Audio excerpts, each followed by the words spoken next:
geçirdikten sonra raflarda yerini alıyor. Ayasofya arkası olmaktadır. Replikadır. Osmanlı, Selçuklu, Roma ve Çağdaş mimariden aynı sınıflar bulunmalar.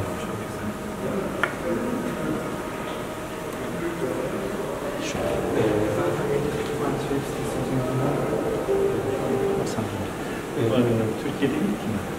Şöyle bazı kütüphanelerde var aslında. Bu salonumuzda şu an 25 bin tane kitap bulunuyor. Kendilerini yaptılar ve şu anki kütüphane koleksiyonumuzun yerlerini almış.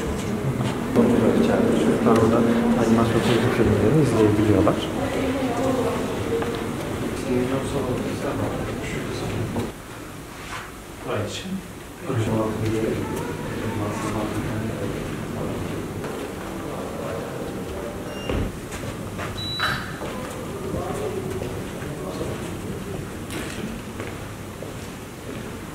Solun açısında.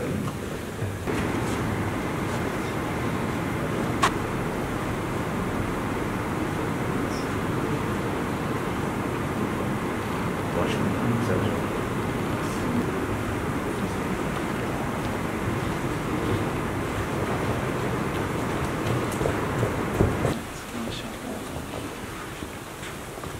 Kalp hakkını veriyor.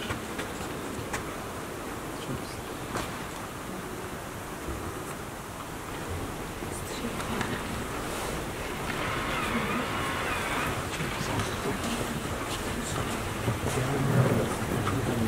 Bir tane böyle kütüphane var. Bu merkez olan ana şey olması. Ana merkez burası.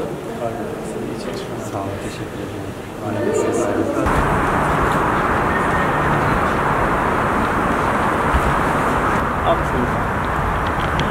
Kütüphane Haftası münasebetiyle bugün Kütüphaneler Daire Başkanı Sayın Ayhan Bey'i ziyaret ettik. Millet Kütüphanesi'nin çalışmasını yakından gördük. Okuma zevkinin, okuma alışkanlığının geliştirilmesi anlamında yapılan çalışmaları yerinde inceledik. Kültürel mirasımızın gelecek nesillere aktarılabilmesi anlamında kütüphane bizim için çok önemli bir kurumdur. Genç nesillerimizin istifade etmesini istiyoruz.